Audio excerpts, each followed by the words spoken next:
What's up, everybody? Welcome to the show. This is the Fantasy Football Fanatics podcast, the official podcast of thefantasyfootballfanatics.com. I am your host, Griffin Palmer, joined by CJ the Hitman, and Jason Cabrera. What's up, guys? Hey, laugh it up. Laugh it up, Griffin. Laughing it up? Why? What am I laughing about? Oh, shut up. Let's go. Had to be there kind of thing. Pre-show talk, banter. Pretty much. Anyway, it is Friday, January 5th, everybody. Welcome to the show, and we have an amazing show for you guys today. Today, we're going to be talking about all of our top studs from the 2017 season, not just any week. Read your own work, Nutty. From the entire season, bringing you all the top headlines from around the league. Lots of stuff to get to. Please make sure you guys subscribe wherever you're listening, and let's get on to the show. We'll start with a warm-up question today, and this is something that we have not talked about. Guys, I want to ask you, we talked about this on Tuesday's show, and I crunched the numbers, I did the math, the long division, and I figured out, best case scenario, where do you guys think that a listener could have finished if they had taken our advice streaming quarterbacks? Best case scenario, they got the best out of the three of us every single week. Where do you think that quarterback, this hypothetical player, would have finished at the end of the year? So you mean like picking the top guy that we right? So we one gave of the guys that we picked every week. Provided all three of us were there. We gave three studs every single week. And where do you think that guy would have finished at the end of the year, ranked among all the fantasy quarterbacks? I'm going to say fourth. Fourth for Jason? I would say higher than that. I think he would have got to the championship game. So either first or second. First or second? You think we were that good at streaming and making recommendations for streaming options that we would have had the top scorer in the league at the quarterback position? I know for sure I had at least Deshaun Watson for 5 weeks. And then we picked Phillip Rivers. And you had some options with Jared Goff. And then I know one of you guys put Carson Wentz. Well, probably Jason put Carson Wentz in there a couple of times. So, yeah, I would say either first or second.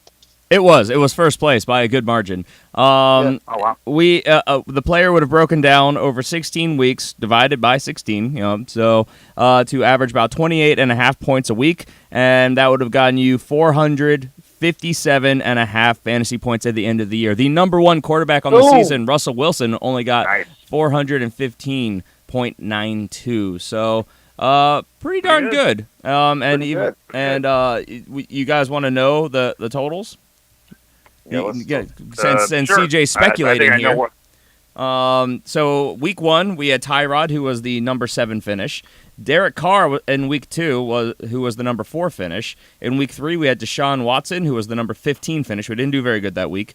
In week 4 we had Tyrod Taylor again. This time the number 18 finish, not very good again. We had a really bad week 3 and week 4. In week 5 we had Dak Prescott, who finished at number 2. In week 6, Deshaun Watson again, who finished second that week. Week 7, Dak Prescott again, 35.96 fantasy points. That was a good pick. He finished third that week. In week 8, we had Carson Wentz, who finished 6th. Week 9, we had Russell Wilson, who finished 6th. Week 10, we had Jared Goff, who finished 2nd. Week 11, we had Carson Wentz, who finished 8th. Week 12, we had Phillip Rivers, who finished 2nd. Week 13, we had Alex Smith, who finished number 1. Week 14, we had Phillip Rivers, who finished 7th. Week 15, we had Blake Bortles, who finished 5th. And Week 16, we had Blake Bortles, who finished 3rd. So, I'll do it for you. Pretty good. I mean, a couple of those seemed like, it being in the postseason, they seem kind of like auto starts. But, at the time, based on various problems that were going on, we didn't know Deshaun Watson was going to go on this crazy run. And then, of course, he got hurt, which didn't help anything. But, I mean, Alex Smith was another one. He was on a slump. And then he came out of that slump that week and ended up being number 1. So, yeah, that worked out well. Yeah. Dak Prescott, obviously, he's one of those big names that a lot of us were worried about were not going to be necessarily, that we had concerns coming into the year. Obviously, he didn't end up having the spectacular finish that we had hoped for. So naming him throughout the season, it turns out that it was a worthwhile pick as a streaming option. We never said Aaron Rodgers. We never said Tom Brady. We never said anything crazy like that. So, and if we have any stipplers out there, through 16 weeks, the quarterbacks only played 15 games. Well, it still came out to be 428.85 fantasy points, still the number 1 quarterback in the league. So, I mean, streaming, a viable option, something I've been saying 4 years, and feel pretty good about this result. This is what I'm I like excited. to call the "Tell Griffin He's Right" session of our show. I just love it when I am, and I'd I have rather the move on. evidence to prove it. And I know the listeners, there's probably some people out there, how did you have a number 15 and a number 18 finish, but you finish at number 1? Well, because you have to think about it.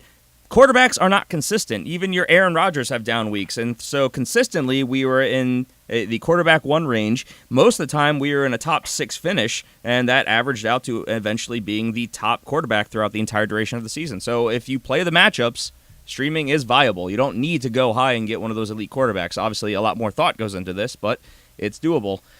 With that, another bit of news that we'll cover before we get to our top headlines, or talk about, I should say, the NFL Playoff Challenge. So, guys, we talked about this briefly on Tuesday's show. If you want to play against us in the NFL Playoff Challenge on NFL.com, all you have to do is go to NFL.com, sign in, or I guess register if you haven't already, and you search for the group. What I tell you guys it was FFF Playoff Challenge.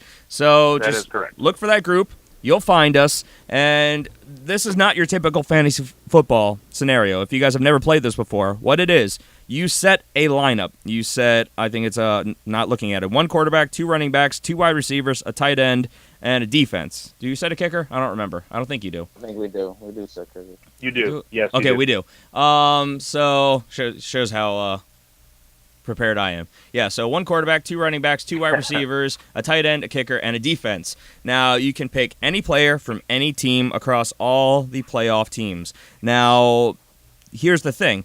You get a multiple of that player's points if they continue to play week to week. So, for instance, let's say that we play Todd Gurley this week, and the Rams win, and you keep him in your lineup next week, you will get a ×2 multiplier on whatever points he gets. Same goes with players who are not playing this week. If you wanted to start, say, Tom Brady, for instance, he's not playing in Wild Card Weekend. So when you get him in the divisional round, you'll get a ×2 multiplier on whatever he scores guaranteed. So that's the game, and obviously as teams are eliminated, people will lose multipliers, you'll have to set new lineups, and you can make these adjustments every single week, but if you keep the players in, you get those multipliers, they stack ×2, ×3, ×4, so on and so forth, all the way into the Super Bowl, and yeah, the high score takes it all. So these leagues have unlimited size. So if you want to come and play against us, just simply, as we say, go to NFL.com/fantasy, go to the NFL Playoff Challenge, and look for the group. It's a public group called FFF Playoff Challenge, and it's a lot of fun, guys. So the season's not over. It's over, but fantasy's not done. So with that, let's move on to some of the top headlines from around the league. More head coaching moves have happened since we recorded last. The Chicago Bears have fired head coach John Fox, so that's we had a lot of speculation this was probably going to happen, so it has officially. The team has since requested an interview with Minnesota Vikings defensive coordinator George Edwards, so potential candidate there, though usually these coordinators don't interview until they are eliminated from the playoffs, so we'll see how long it takes, and if Chicago... They have rules. They have rules saying they can't talk to them until they're done. Yeah, they definitely should have rules in place, but most take that approach. They won't interview until they're eliminated. Sometimes if they make it to the Super Bowl, coaches will sneak away because they've got that 2-week gap. It's here or there. It's going to be a matter of if Chicago has the stones to stick with their guns, and if this is the guy they want, maybe not interview anyone else or hold off on hiring somebody until they get a chance to talk to him. So we'll see how it all shakes out. Right.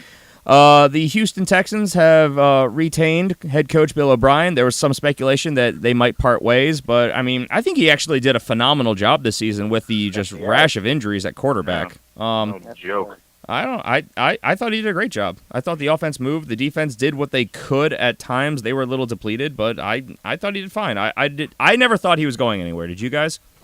Absolutely No. not.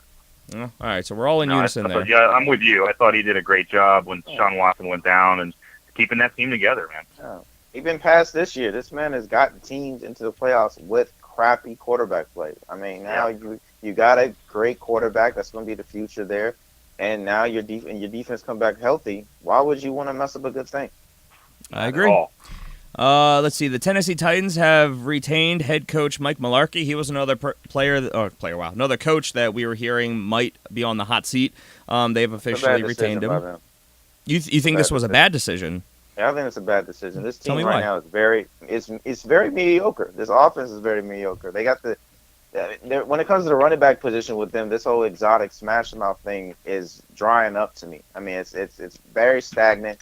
Marcus Mariota's numbers have been very bad this year compared to years before.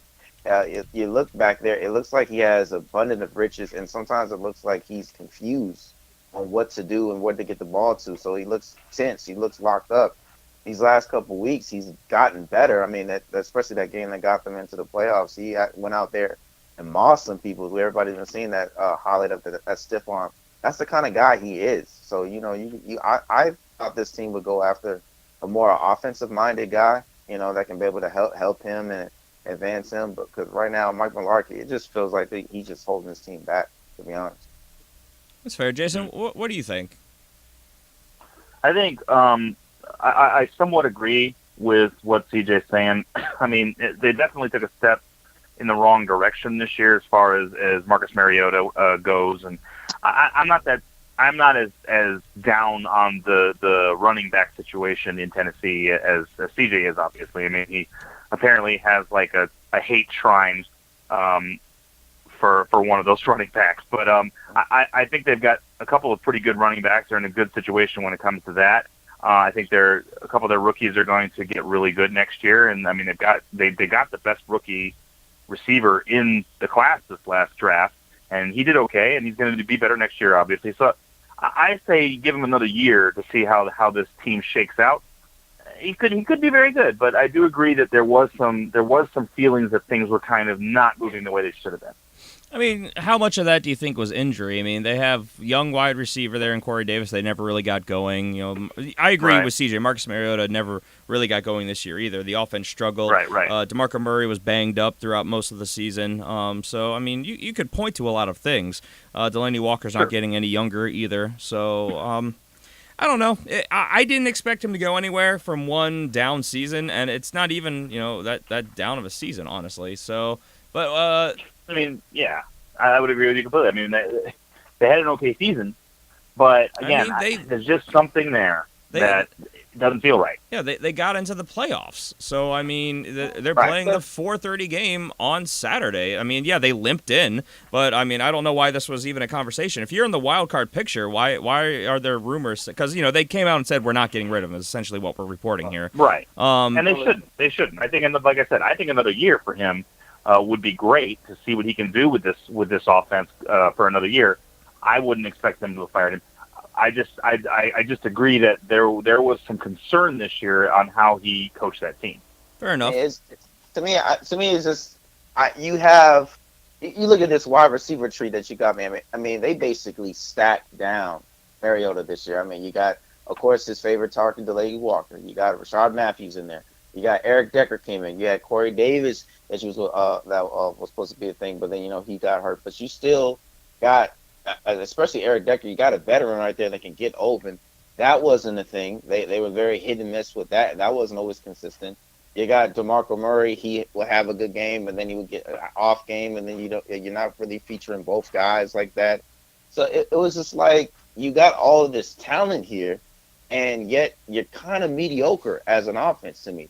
Just looking at this and looking at Mariota's numbers from last year, it just looked like it was a lot of stalling and a lot of things just wasn't clicking. So to me, it just felt like man, I mean, yeah, you're getting in, but I mean, you're going against the Kansas City team. We'll get into that, some other time. But I mean, I don't feel good as a Titans fan. Yeah. If you are going into this game, you don't know what Titan team going to show up. We're getting more into that in the Patreon show, but yeah. So of course, total team offense is determined based on yards per game, primarily through the main tracking stats. So we're talking the Titans offense here, not fantasy, but real life. So where do you think the Titans offense ranked?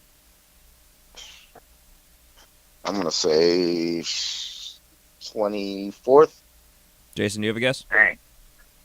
For fantasy or for real life? I'm sorry, which did you say? Real life, ranking among all the other teams, all 32 teams. Where do you think they ranked? Oof. I'm going to say just below mid pack. So I'm going to say probably 16, 17. CJ was closer. They were 23rd ranked offense in the league. Okay. Defense fared a little bit better. The defense was the 13th ranked defense in real life football. So. I'm sorry. I thought you said defense. That's my bad. No, offense. Offense, yeah. So I was ranking the defense. So you were close on the defense there, Jason. Some Actually, of the offense last 15 minutes. Yeah. My bad. All right, so let's move on. The Cincinnati Bengals have re-signed head coach Marvin Lewis to a 2-year contract. He's now under contract for the next 2 years. That man is pimping out there in Cincinnati, man. He's pimping out there, man. Oh, my goodness. How did you swindle Cincinnati to giving you 2 more years? Marvin Lewis, you are a pimp of the year, man. Your trophy's on the way. Okay, so, of course, as a Ravens fan, I see the Bengals very closely, and I don't understand how. I mean, literally, it's obvious. It's because they had some upset wins at the end of the year, and, they knocked my Ravens out of the playoffs. I'm sure it was a nice perk, and it just seems like this is a organization that just doesn't feel like searching for a new head coach. They're happy with the decent side of mediocrity that they've been on. They were on a good streak for a while, but, I mean, this is a team that, in his tenure, has never once won a playoff game. I don't know, a big letdown year. This is a guy who was primed to walk away and tried to a couple years ago, and now here he is with an extension. So I don't know how this happened. They also re-signed offensive coordinator Bill Lazor, so this is a team that's going to look pretty similar next year. So some consistency, at least. We know what to expect out of the team. If they get an offensive line, probably some fantasy value, but I honestly didn't see this happening. I'm sure, again, the win against my Ravens was pretty determining for this. What do you guys think? I think they're trigger shy. That's what I think. I think they're worried that if they fire him and they get somebody else, that they're going to go through a phase where they're going to get worse. I think that's what they're concerned about. And for me, I think they should fire him. I'm sorry, but I think he needs to go. I think they need to bring in somebody fresh because, like you said, he's had his opportunities. He's had his chances. It's not like they don't know what they've got. They know exactly what they've got, and then he hasn't come through for him. So I think it's time to move on from that coach and get somebody else. This is a team. Go ahead, TJ. Like I said, this team is just afraid of change. They're just afraid of going out and just testing the waters. Testing the waters to see what's going on. Just like Jason said, man, look, you have yet to win a single playoff game as his coach being the head of your organization. That's got to be a factor, man. That should be more of a fear of not doing anything versus making a move. That has to be the more the fear. Because what are you doing here if you're not – the first step of every team is, one, make it to the playoff. And then from there, let's win a playoff game so we can go to the Super Bowl. And that's not what your team has done. So it's got to be – it's time. It's time, Bengals. Make a change. Yeah, this is a team. He's been the head coach there since 2003. So, was that like 16 seasons or something like that? He's been to the playoffs 7 of those years. All 7 of those years, they've lost in the wild card, as we've mentioned. And the last 2 years, he was 6-9. Well, 6-9-1, and 7-9. So, and they re-signed him. So, kudos to him, I guess. But yeah, it's one of those things where this team had a lot of talent, and now a lot of that talent's out the door, and I don't know what their long-term plan is, or if there even is one. Kind of like you said, I think they know what they have in him, and they're okay with continuing with that. For a good stretch, 2011 through 2015, they were competitive. Their worst finish was 9-7 in that span. They went 9-7, 10-6, 11-5, 10-5, 12-4, and then the drop-off the last 2 years. So maybe they get back to it. But I this isn't a very long-term commitment. I haven't seen the contract yet to know if this is essentially a 1-year deal with an out after next year. But, Marvin Lewis will be returning at least for the next season, under contract for the next 2. Let's move on, where NBC Denver reports that the Denver Broncos are interested in bringing in ex-Giants head coach Ben McAdoo to fill their open quarterbacks coach position. So that's a bit of a step down, but that's what he does. So, It could be interesting for development of any one of those guys they have in Denver. Also, in Green Bay, head coach Mike McCarthy signed a 1-year extension that keeps him under contract through the 2019 season. So that's some of the headlines. Let's move on to some quarterback news, starting with something we talked about before we started recording, and that is that Arizona Cardinals quarterback Carson Palmer has announced his retirement. He is retiring after 15 seasons in the league. So another blow to the Arizona Cardinals, and this, of course, is adding a lot more fuel to the will Larry Fitzgerald return fire. He's lost his head coach. He's lost his quarterback. He's going to have to learn a whole new system, new report, the new quarterback. A lot of people are thinking that he retires, but, I mean, he signed another year. I could still see him, honestly, coming back. He's, as you always like to point out, Jason, he is definitely one of those guys who likes to follow through on what he says he's going to do. And, I don't know, maybe he wants to prove that he can do it. I mean, he was a very, very fantasy-relevant wide receiver even in this season. So, I don't know. He was the wide receiver 9. Wide receiver 9. Shut up, CJ. I don't know. This will affect his draft stock. 10. He was a top 10 wide receiver He was. this season in fantasy. I mean, okay, look, this is the thing. He's already said he wants to play for a veteran quarterback, and that is one of the options that they're going to be looking at. I mean, Kirk Cousins is going to be available. I don't think Kirk Cousins ends up in the desert because Steve Keim is not going to pay that kind of money to bring in a quarterback. But there's other quarterbacks out there that are options. Sam Bradford, even Blake Bortles could be an option. So Eli Manning. I mean, no, I highly doubt it. It's not his style of offense, but who knows what the style of offense I was will be with a new coach. So that's the thing. We don't know what the offensive is going to be like. Well, this is the thing. You got to remember who the GM is. The GM is still Steve Keim. He's not going to go out and get a coach that is going to completely change the offensive dynamic, because then you got to rebuild the team completely, get rid of what you got, and redo it. I don't think he's going to do that. I think what he's going to do is he's going to find a coach that's got the same kind of offensive mindset and move forward with the team that they have. Unfortunately, it's still not going to be enough, and that might be enough for Larry to leave. I still think he plays another season, but probably only one. Do you see Larry leaving Arizona? Not well. Oh, you mean to a different team? Yeah, it's a different team. After this year? No, he'll retire as a Cardinal. He has said that. The owner has said that. I don't think he'll ever leave the Cardinals. If he leaves, it'll be to retire. I agree. Okay. It'll be interesting to see what his final decision is, but, I mean, this went from being a possible, all right, let's see what 2018 holds, to this is a complete change. It's going to be a lot more work and effort. Yep. He's in his, I don't remember how many seasons he's played. Do you remember off the top of your head, Jason? I want to say 16. Somewhere around there, yeah. He's played for X number of years, and he's got to start from scratch, essentially. He worked really well in the previous system, but as we all know, we don't know how that's going to change. I mean, you're interviewing defensive coordinators for the head coaching job, so we really don't know what to expect. So, I don't know. We'll see. We'll report as we learn more, and that's what the offseason's for, and that's why you stay tuned in to the Fantasy Football Fanatics podcast, and we'll bring that to you guys. Hey. With that, let's go back to Denver. We'll talk about quarterback Trevor Siemian, who has hasn't happened yet, shoulder surgery on his left shoulder. So, I think everything we're hearing is that he should be good by training camp, but we'll update as we learn more. Pro Football Talk reports that there is a, quote, real concern that quarterback Derek Carr will not mesh with the presumptive Oakland head coach John Gruden, because it hasn't officially happened yet. I don't know what to think about that, honestly, because I haven't. What happened? He wasn't mentioned on Gruden Grinder. That's why it's not, I know, right? That's not gonna be. He didn't win the Gruden Grinder ever. That annoyed him. Hey, look! I think he John actually Gruden did. is the kind of guy that likes a winner, and Derek Carr's a winner. I don't see any problem. I mean, I don't know where they're getting this from.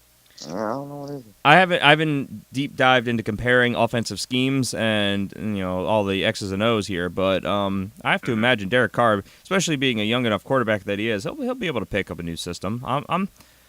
I'm sure that this is based in something, but I have not found the source as of yet, and I haven't researched it enough to really weigh in my opinion one way or another. So I'll just leave it at that. That's a news that's circling Oakland right now.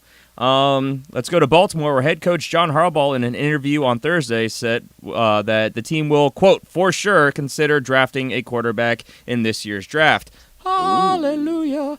Hallelujah. Don't start singing yet. That doesn't mean he's going to start. No. Right. In fact, I expect him not to start. But, I mean, this is one of those things where we have an out in Joe Flacco's contract after the 2018 season. And so he can sit a year, learn, get the system down, whatever the case may be. He did also say he was not planning to change offensive coordinators, which I am not a fan of because I'm not a big fan of Marty Morningweg. But, whatever. Joe Flacco is not elite. He has good spurts and good runs, but he's only, I think, a high-caliber quarterback with protection. His offensive line got banged up this year, and we saw the results. I mean, the Ravens were a bottom 5 offense, I think, when it was all said and done.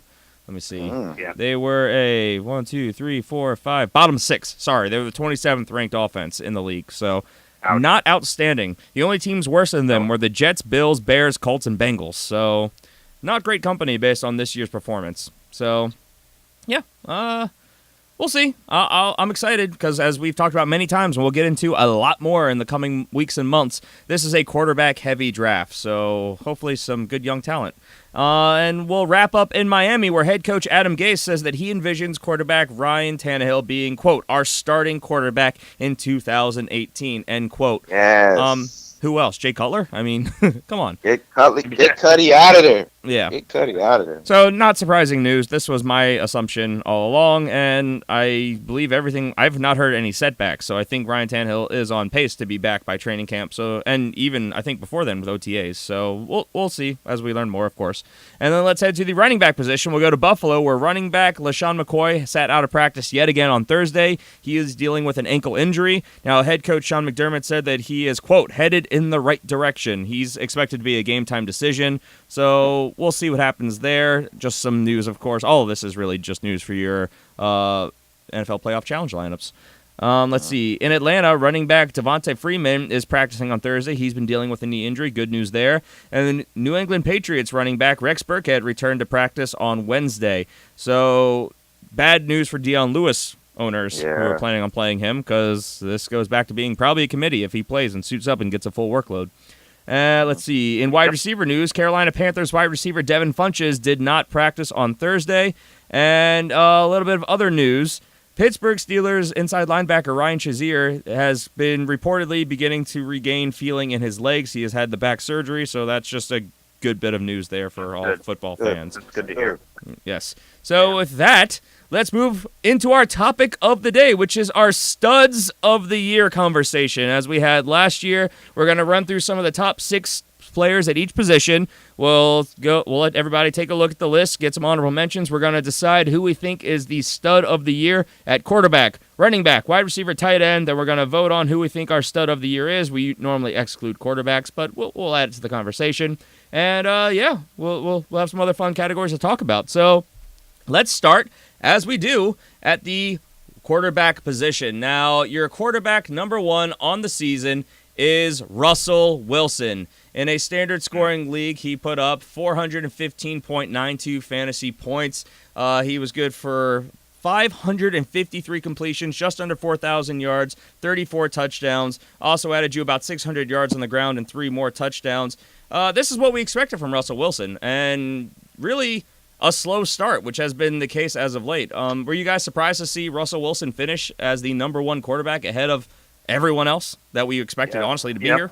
Yes, I was actually surprised. I know he's good. I know Russell Wilson's good. I watch this guy at least twice a year play against pretty good defenses. So, I wasn't surprised that he did well.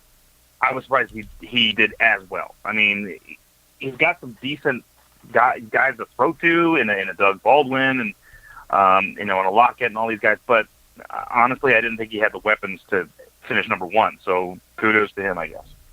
Yeah, man, it was really good. He played some really tough defenses, and there was a lot of games where it was all on him. If he didn't do anything, that this team was going to lose. So yeah, I am surprised, but then yet again, I'm not, just because I know how that offense is basically flowing right now. It all flows through him. So I mean, there was stretches where he was their leading rusher and everything. So Yeah, I can definitely see this one. He led the league in passing touchdowns, so I mean that'll help. Almost 4,000 yards. He did have 11 interceptions, which is quite a few, but it's a lot less than a number of other players did that are around him. So I mean, it kind of makes sense. Yeah, you don't have that battering ram running back anymore, Yeah. so he's got to throw it. I see that touchdown lead right now. I just have a strong feeling that once we get a little lower on this list, my guy would have beat that, man. I really had a feeling my guy would have beat that. yeah, started off slow with good matchups against the Packers and the 49ers. Then he kind of hit his stride against Tennessee in Week 3, and besides a down week here or there against a tough matchup, he was consistently very, very good. So I don't have our rankings up in front of me from the start of the year, but do you remember where we had him as our consensus quarterback? Not to linger too long on all these guys, but just if you wanna move on, I can go back and look, and I'll let you know. All right, we'll move on to Tom Brady, who I'm pretty sure was our number 2 quarterback on the season, finished as such. 581 passing attempts, a monstrous amount of attempts for just under 4,600 yards, 32 passing touchdowns. He didn't do a lot of running, which is what you expect. Finished with 359.88 fantasy points. That's what you expect from Tom Brady. A lot of passes. A good amount of those are completions. He had the second fewest incompletions on this list, and he had a lot more attempts than the next guy. So, yeah, it's Tom Brady. Carson Wentz came in next. He missed a couple of weeks there, obviously, but he still finished with 347 and 3/4 fantasy points, 3,296 yards, 33 touchdowns, added another 300 yards on the ground.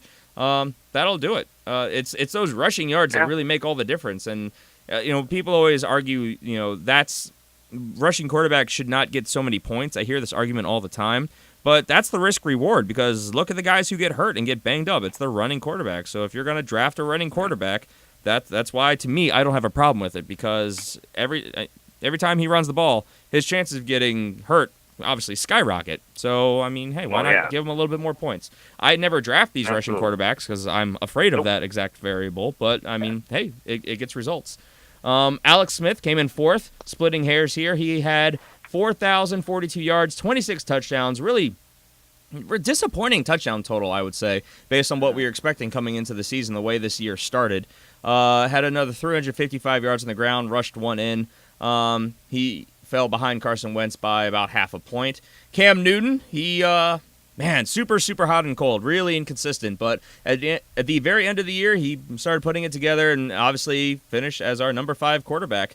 3,302 yards, 22 touchdowns, not a lot, but he also added 754 rushing yards and another 6 touchdowns on the ground, which gets him on the board. And then Matthew Stafford, of all people, sneaking in, being your number 6 quarterback on the season.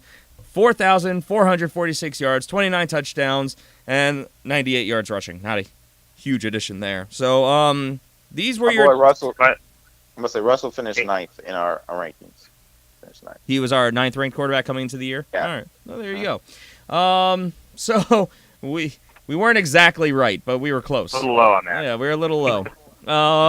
So, guys, looking at the list of quarterbacks in a typical scoring league, 6-point per passing touchdown, is there anyone else that you want to mention to be a candidate for this stud of the year? Because we're looking at the top half of your number 1 quarterbacks at the end. But, of course, this is all speculation. It's all about opinion, because, we could argue that some people, like Deshaun Watson, for instance, which if he played a full season, holy crap. I was about to say, if you would have added a couple more games onto that, at least 8 or 9, then I would say, you got to add this to the list, because that guy was straight up gangbusters. In essentially 6 games, he threw for 1,699 yards and 19 touchdowns. Yeah. I mean, he was on a pace to definitely, by a large margin, be the quarterback 1. Go ahead, Jason. Absolutely. Well, another guy that I want to throw in there is Jared Goff, because Jared Goff, we didn't expect anything from, really. I mean, sure. I don't know where he was in our quarterback rankings, but I know it was near the bottom. It was our quarterback rankings. It was. He was our 29th. It was, yeah, exactly. But you know what? He played very well this year, and he played well against some very, very good defenses. I mean, he had to face Minnesota, he had to face Arizona, he had to face Philly, he had to face Seattle, and he had to face Seattle and Arizona twice. They had to play Jacksonville. I mean, this guy played pretty much the best defenses in the league. and he still held his own pretty well. Top 10 So quarterback. Absolutely. So I definitely got to throw him in there as a name to keep your eye on, because he's just going to get better. Yeah. So I guess let's say we take into account draft stock and everything else. Which one of these guys was your stud of the year at the quarterback position? Because, I mean, I was going to throw out Jared Goff as well. He was an undrafted candidate. Everyone above him was likely drafted, except for maybe Carson Wentz, who you have to throw in there as well. So, who Carson Wentz. You're saying Carson Wentz? Absolutely. I mean, he had 33 touchdown passes, his second in the league, and he missed some games. I mean, if he'd have played those games, I think he would have been number one in touchdown passes. He might even have passed up Brady to been the number 2 overall quarterback on the season. So, stud of the year, I'd have to go Carson Wentz. I think he would have finished as the number 2 quarterback. I don't know if he would have caught Russell, but yeah, he missed the last 2 games. That's what I said. Yeah. Oh no, that I'm agreeing. I gotta agree with Jason, man. I just gotta look at my boy, man. Carson, he went out there. This guy was undrafted. He goes out, had a very shaky up and down, hot start of the season last year, and then kind of tampered off and was really, really shaky. But they went out there, got the kid some talent. He showed poise, and he was having a great year. And if it wasn't for that ACL injury, I agree with Jason that I think he would have not only lead the league in touchdowns as far as quarterback, but I definitely think he could have rivaled with Russell and probably got that number 1 spot. I mean, this dude, he was having a great connection with Alshon Jeffrey. He made Ertz of every week kind of tight end for you. He left his imprint on this offense, and he made it his own. And this is a guy that you're going to look at from years to come as that dude that's not going to go undrafted anymore. I don't think that's ever going to be a thing in the end. No. And you guys are in unison with Carson Wentz. I was going to stick with Jared Goff just because of strength of schedule and how well he did with such amazing. It's amazing, and we talked about this previously, just the difference in head coach and offensive scheme made such a unbelievable difference on this Rams team. Not just the offense, but the team as a whole. Jared Goff came out, as we already said, had an unbelievably tough schedule of games and went out, put up a top 10 performance. And that's with his wide receivers going down to injury at various points throughout the week, or through the season, rather. So my vote's for Jared Goff, but you guys outnumber me 2-1. So Carson Wentz, congratulations, is the Fantasy Football Fanatics stud of the year at the quarterback position. Hope he gets back from injury on time. Adrian, this one's for you. Everything I'm hearing is that he should be ready in September. He should be back he might not be ready for training camp, but he should be ready for the season is what I'm hearing. We'll see. With that, let's move on to the running back position, and we have to start with the one, the only, Todd Gurley, showing us that those first few weeks in his rookie year were not a mirage, going out and against that insane, exact same tough schedule that Jared Goff did, went out and by a large margin was your your running back 1 on the season. 1,305 rushing yards, 13 rushing touchdowns, just shy of 800 receiving yards, another 2 touchdowns or 6 touchdowns receiving. Just crushing it and really against unbelievable opposition. Guys, Todd Gurley, what a performance! I mean, we could just stop here, to be honest. Just stop. Just go ahead and give it to him. I mean, me speaking from a guy that got thrashed by this dude in the championship round in a couple leagues. I've seen enough. You can just stop here. You're bringing up our league again, CJ? Well, I mean, not just our league. I was in 3 championships, buddy. Three of them. So I'm just saying, he put me down on a couple of them. It felt good starting him against you is all I'm saying. I bet it did. Yeah. Great.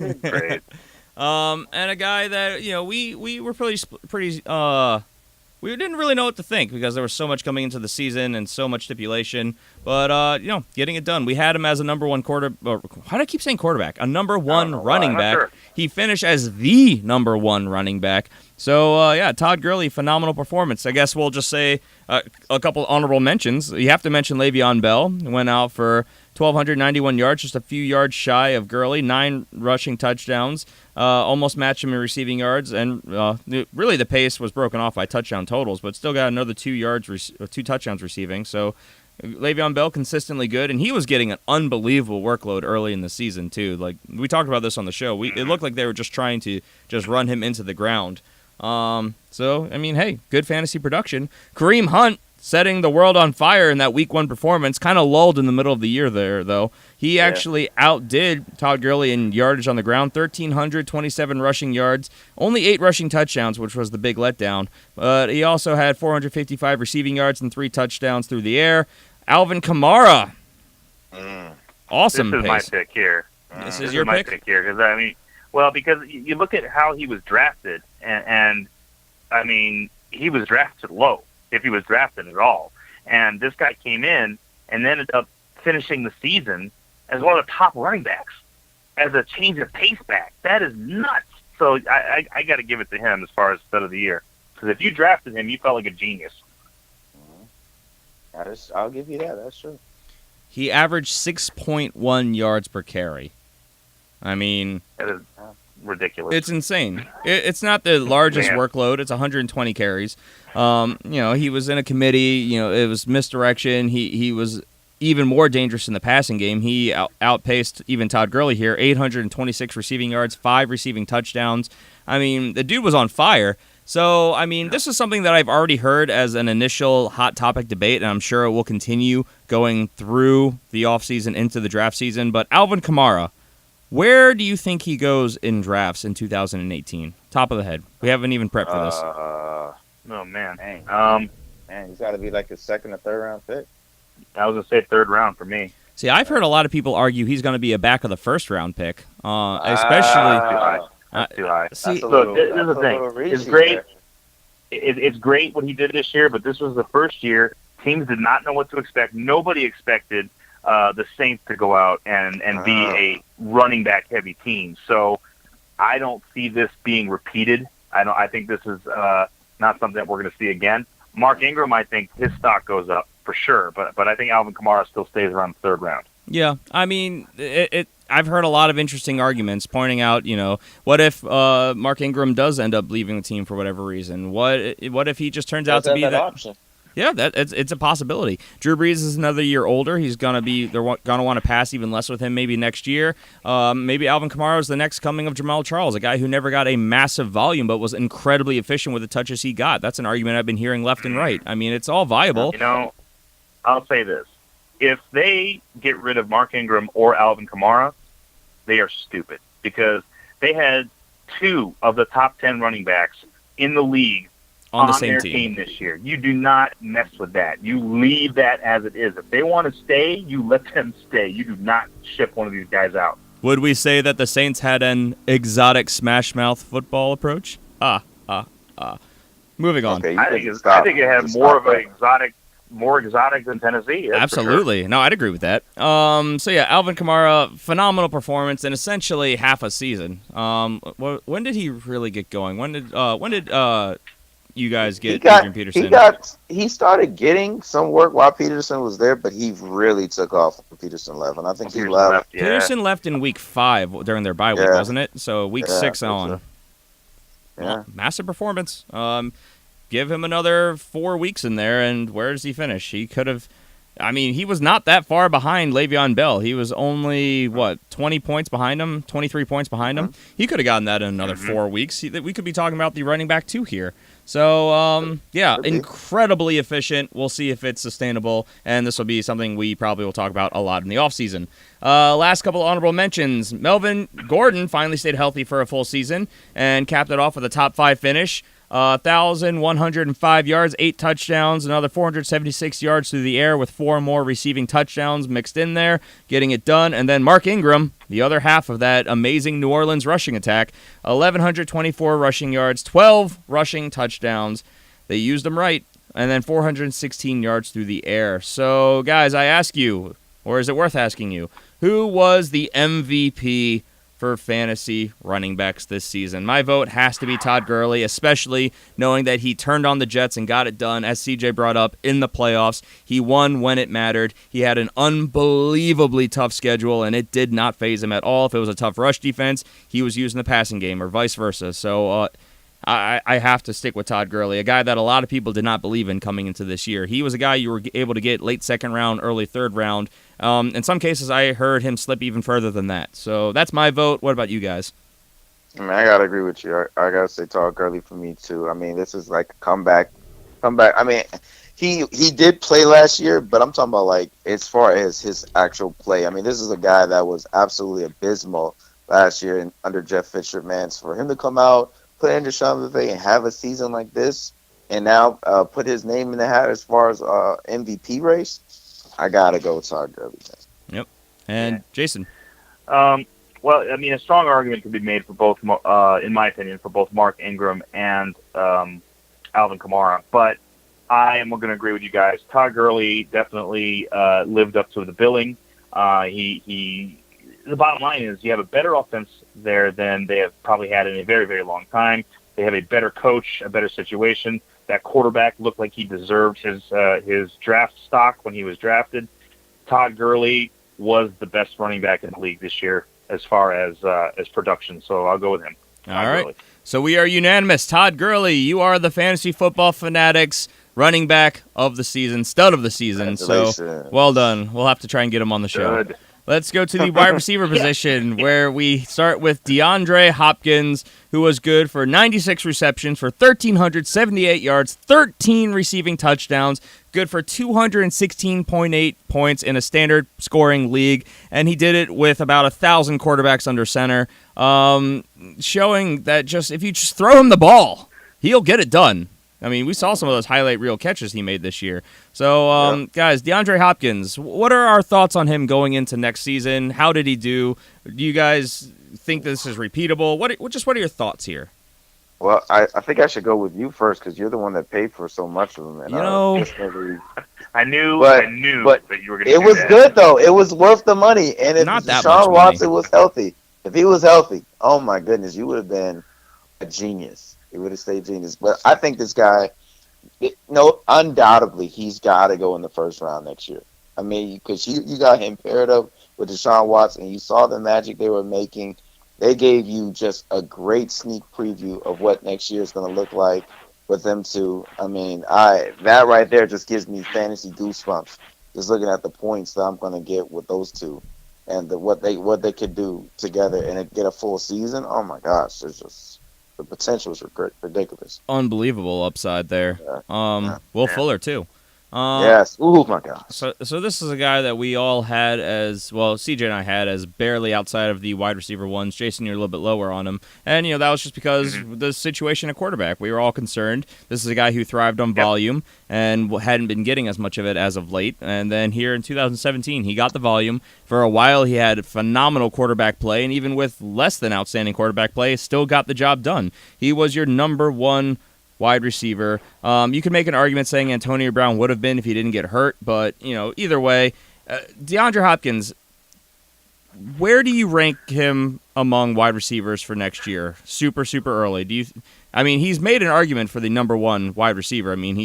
I think it's like 4 or 5 years younger than Antonio Brown. He's got Deshaun Watson hopefully for a full season. I think a valid argument could be made to have him as the number one wide receiver. The question is, would you do it or not? I don't know. What are you guys' thoughts? Has he shown enough to be in that conversation?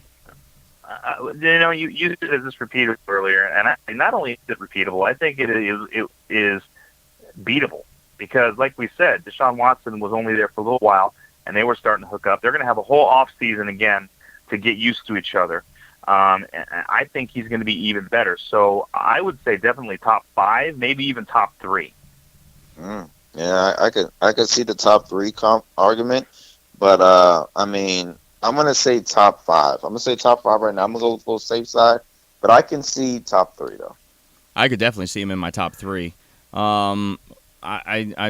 We talk about this a lot in the offseason. I'm just not a believer in the inconsistency of Julio Jones, so I could easily see him sliding into my top 3. He's not even going to be near close to my top 3. Next year. He finished as the number 6 wide receiver for 2 years in a row. So that's consistent, right? That's something. That is something. So I guess let's rapid fire through these. Antonio Brown was second, 1,533 yards, 9 touchdowns. He got considerably more yardage, less touchdowns. Keenan Allen making it through a whole year healthy. That's phenomenal to see. 1,393 yards, 6 touchdowns. It's pretty congested there with pass catchers for the red zone, but yardage, he got it done. Tyreek Hill, they seemingly forgot how to use him for a stretch there, but 1,183 yards, 7 touchdowns. Marvin Jones on 61 receptions was your number 5 wide receiver on the season. Outside speed threat, 1,101 yards, 9 touchdowns for 164.1 fantasy points. And then Julio Jones, your number 6 wide receiver on the year for the second year straight. 88 receptions, 1,444 yards, and the Achilles heel of Julio Jones and his owners everywhere, 3 touchdowns. This is a team that just refuses to get their superstar wide receiver involved in the end zone. If they did, he would be so much more consistent. Marquisian, you promised you were going to get him in the red zone. Specifically. You promised, Marquisian. They promised Come on, man. so many things, and they lied to us. So, Guys. any other guys that you want to mention along here? Well, I mean, I got to throw out my boy. I mean, Larry Fitzgerald, I think, did a fantastic job this year, given the fact that he had to deal with 3 different quarterbacks, and he had to deal with inconsistencies on the offensive line, and all this stuff that he had to deal with. Still finished with over 1,100 yards receiving and 6 touchdowns. I think he would have gotten more touchdowns and more yardage had Palmer stayed healthy throughout the entire year. Man, shouts out to Marquise Lee. Allen Robinson goes down. Oh, yeah. He comes in, puts some good numbers up for some good weeks. What about Marquise Lee, man? Shout out to Jacksonville, man. Yeah. Bobby Anderson. I mean, came on in a really, really bad offense and with a really, really bad quarterback. He was a stud of a stretch of the year. I don't know if he was season of a stretch long, of the year. arguably. Well, I mean, Paul Richardson. Yeah, Paul Richardson. I mean, again, that's another stretch of the year where Paul Richardson was excellent. So, Adam Thielen. I mean, Adam Thielen had a good season, 1,200 yards. My goodness. Adam Thielen had a great season, but I think the reason that he will not make this argument, and a lot of people will kind of let him slip in years, was inconsistency. And yeah, he let you down when it hurt the most. His points combined in weeks 15 and 16 were 5.4 fantasy points. Yeah, thanks, Christina. Appreciate it, buddy. So, that's and that's going to hurt you. Well, and we've talked about how inconsistent the receivers were as a whole this year. True. I mean, it was rough, man. It was week to week. They'd score nothing, and then they'd come back and do amazing. So, there could be. I mean, even Brandon Cooks, somebody that both Griffin and I didn't really believe in this year, and he still got over 1,000 yards. And 7 touchdowns. That's impressive, given the fact that we expected him to be more of a gadget type of a player. So, inconsistencies though, because there were weeks that if you had Brandon Cooks in your lineup, he sunk you. That's true. This is gonna be tough. Man, this is tough. You got all my babies in this. Well, then I'm starting with you then, CJ. Who is your pick for stud of the year at the wide receiver position? Come back to me. I don't know. All right, fine. I can't do it. Fine, Jason, you go. Excuse me. Well, given the inconsistency at quarterback, and given how that team played, I have to go with DeAndre Hopkins. I mean, he played much better than anyone expected. 1,300 yards, 13 touchdowns. That's impressive, especially given the quarterback situation. So I'll go with DeAndre. I agree. I have to go with DeAndre Hopkins, especially knowing that he was a late third. You could probably gotten him in the 4th round in most drafts. He was going on average as the 10th pick in the 3rd round. So, I mean, come on. So, yeah, I have to go with him. Number 1 wide receiver on the year. He was drafted as the 14th wide receiver off the board, basically a 4th round pick, getting it done with inconsistency at the quarterback position. Got to go with him. CJ, up to you. It doesn't matter. It doesn't matter. You guys outvoted me. So I still need your answer. I need it. Who do you think, though? Who do you think? I don't want to hurt their feelings. It's okay, CJ. They'll understand. My guys on here. Only one can win. They understand. They're big boys. They know what it is. It's an award show. Maybe I could just take my rose and just take off the petals, and I could give it all to all of them. I will not allow it. So you don't allow it. Need an answer. Antonio Brown. I'm sorry, Keenan. Oh, that's a good pick. It's fair. I was wavering. I was wavering toward him. Antonio Brown is an obvious answer. I mean, if he had played the full season, he would have probably gotten more points than Hopkins. So it's a viable answer. He was drafted to be the number one. He finished as a number one. So there you go. All right, and with that, let's wrap up, and we can spend little to no time here because the tight end position, the unbelievable dumpster fire that it was. Gronk, your number one tight end, 1,084 yards, 8 touchdowns. Travis Kelce right behind him, 1,038 yards and 8 touchdowns. Zach Ertz getting it done, 824 yards, 8 touchdowns again. 8 was the magic number for the top 3. And then number 4, Jimmy Graham, 520 yards. Hey. Not exactly what I was expecting in my projections, but I did project him to get 10 touchdowns, so I was half right there.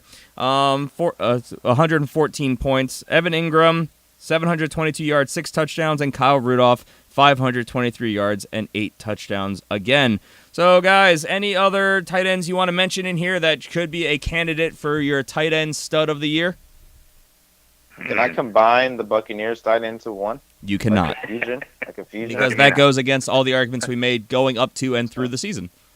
No, I don't want to add anybody else. As far as my pick goes, I mean, I don't want to be a homer, but I mean, I like the story of Zach, man. Zach was known for being Mr. November, December, and he had a solid season, man. Very consistent, like I was saying earlier with when I was making the argument for Carson. And once again, if Carson didn't get hurt, man, I think he would have been even more higher, man, on this list, man. So I got to go with Zach, man. I like the story of Zach Ertz. Yeah, Zach Ertz very consistent. He only had 3 weeks where he got you less than 8 points, 2 of which he put up goose eggs, though, but I don't remember which ones were tied into injury. And then 1 week against Seattle where he gave you 2.4. Besides that, he was good for at least 8 points. Very good, very consistent, and consistency was impossible to find at this position. So, I mean, you could really make that argument for Zach Ertz. Gronk, you expected to be that guy. Travis Kelce, you expected to be that guy. I know Zach Ertz, everyone's made that argument for him the last couple years that he should be that guy, but like you appropriately said, CJ, Mr. December. Well, I mean, hey, we got a full year out of him, and here we go. He was drafted as the 9th tight end off the board. He finished number 3. So, I mean, I'd happily give him my vote because Gronk and Kelce were drafted 1 and 2 respectively, and they finished 1 and 2. So he's the one that made the jump much later in the drafts because we're talking 2nd-round picks, 4th-round picks, and then, what did I say? Zach Ertz was an 8th-round pick. So, yeah, I'll give it to Zach Ertz. So that's 2 for him. Jason, what do you think? Well, Gronk and Kelce really inconsistent throughout the season. Yeah, they scored a lot of points, but there were games where they put up goose eggs or even negative numbers. Jimmy Graham, I thought, had a really good kind of mid to late season. I actually really like Evan Ingram. I think that given that he's a rookie and coming in, no one expected anything out of him, and he really did a really great job. And given where he was drafted, you could definitely make an argument for him. But I gotta agree with you guys and say Zach Ertz because of his consistency, which consistency is so difficult to find in this position, this dumpster fire of a position. And he was probably the only tight end that really gave you that consistency throughout the whole season. So I will agree with you guys and go Zach Ertz. All right, so Zach Ertz it is unanimously. All right, so let's wrap this up then really fast. We have your finalists. Congratulations to all the candidates and your winners. Woo! Carson Wentz at the quarterback position, Todd Gurley at running back, DeAndre Hopkins at wide receiver, and Zach Ertz at tight end. So now the infamous argument, who was the stud of the year? Those are your 4 candidates. This is the above and the beyond. Todd Gurley, man. Yeah, I vote Todd Gurley. Yeah, it's not even Are we biased? Close. I need to know. Are we biased as fantasy analysts towards running backs? Because we unanimously voted for David Johnson last year as well. I mean, it's like when you ball out, man. It's hard. You can't deny it. I mean, you could try to go another direction and look at another position, but when you ball out, Todd Gurley balled out this year. I mean, if you would have brought me, if any other position was doing this thing like Todd Gurley did, then we can have a legit argument. But every guy on these lists, they just didn't ball out like Todd Gurley did, man. I mean, you could make an argument, but yeah, no, Todd Gurley, above and beyond, amazing performance, and was the number 1 running back by a sizable margin. So, I mean, yeah. The question, of course, is consistency. Can he do it again next year? And that's something that we will deep dive into and analyze in the upcoming shows in the next weeks and months. So, before we get out of here, we have to do our honorable mention category, though. Who do you guys think was the waiver wire pickup of the year? Now, I put some of my favorite candidates on here, and to fall into this, because, I mean, a lot of people are arguing, and I've seen other result lists and things like that where people were throwing in names like an Alvin Kamara or a Carson Wentz, and I didn't want to do quarterbacks because quarterbacks are mostly streamed. Alvin Kamara was drafted in a lot of leagues, and he was one of those guys that was picked up and just played straight through. For a lot of these guys, they were kind of spot starts, pick up and plays for stretches of time, guys who helped you through tough patches. So I have Dion Lewis, and I have the numbers where they finished among players, which doesn't necessarily mean a lot. Dion Lewis finished as the number 12 running back on the year. Alex Collins, he was consistently on and off pretty good for a baseline in Baltimore, 16 overall. Jerick McKinnon, after Dalvin Cook went down, 24th. Jamal Williams, 29th. Robbie Anderson, 16th. Devin Funchess was 21st at wide receiver. And Evan Ingram, number 5 at tight end. Is there anyone else you guys think I overlooked here? As far as waiver wire pickups, I mean, Paul Richardson was really nice as a waiver wire pickup. Not somebody you didn't. Yeah, Will Fuller was good. Marquise Goodwin for me was really nice. He put up some points I forgot about Goodwin. at the end of the season. Totally should have put Goodwin on here. Yeah, Marquise Goodwin was really good. Marquise Lee was an excellent pickup, waiver wire pickup. Now I'm just looking at this list, and I'm like, I gotta start trailing down. I gotta do some. My ties right now. I said my ties right now between Alex Collins and Robbie Anderson to me, because that Josh McCown hot streak. Robbie Anderson was on the end of that, and he was getting a lot of points, and he was doing a lot of good work for you. Another name that should be on this list probably is Kenyon Drake. I mean, he, especially near the end of the season, I mean, he balled out. Yeah, he totally should be on here. That's an oversight on my part. Kenyon Drake, and so I'll add him to the list because that's just a really good one. Have to mention him. I don't remember where he finished. I don't think it was very high in total rankings, but it doesn't matter. He was there for the playoff stretch. Kenyon Drake. He finished as the 26, 7, 8, 9, 10, 30, 31, 32, 33rd running back on the year. So, I mean, again, this isn't about end-of-season results, but, hey, got it done. The last couple weeks, the playoffs weeks, the weeks that mattered. You know what, though? He was a number 1 running back in the last 4 weeks, though. He was, I believe, 10th in the last 4 weeks. So, yeah, I mean, he turned it on, Yeah, I made that argument on the show. I think and that's including a really poor performance in Week 16 against the Chiefs, which honestly might hurt his chances in this argument. But 20 points, 19 points, and 17 points leading up to that in Weeks 13, 14, and 15. So, I mean, great performances. So we got to get out of here, though. So I'll just ask you guys. Who's your vote for? Who's your selection here? I'm going to say Evan Ingram because you needed consistency at tight end, and this is a guy again that went really really late or wasn't drafted at all, and you ended up with a number 5 overall tight end. So I think maybe Evan Ingram. CJ? Well, me for the molasses type offense this team was, I got to go Alex Collins. I think he just added that extra butter to that Mrs. Butterworth. He just did it. I don't need the insult mixed in with my Ravens there. Yeah. That had coming. I mean, Alex Collins, he was phenomenal, and he was really good on the yards per touch thing. His biggest knock was the timeshare with Buck Allen, and then in weeks 15, 16, he really let you down because he was a little bit banged up, and they were using Buck Allen a lot more in those games. My candidate, just because he didn't hurt you in the playoffs because by that point nobody was starting him, I have to vote Robbie Anderson because, like you pointed out, CJ, he just went on this hot streak. People started picking him up in week 6, week 7, and for a 5-week stretch, he got you at least a touchdown. In some weeks, he got you 2 touchdowns. I mean, he was good for double-digit points in a good 5-6 week stretch. He was playing way better than he should have with the surrounding talent around him. So as far as a waiver wire pickup and streaming option, I have to go with Robbie Anderson. So we have a 3-way split.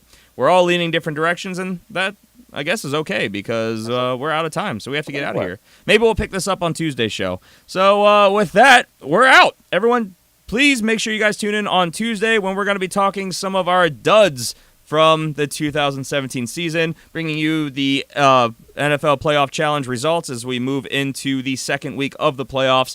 Please make sure you guys subscribe wherever you're listening on Patreon. Please head over there and support the show as well. That's how you get yourself bonus podcasts, including the one where we're going to be talking about this NFL Playoff Challenge, how to prep, all the matchups, what we like, don't like this week. That's our topic of conversation. And follow us on Twitter at the FF Fanatics.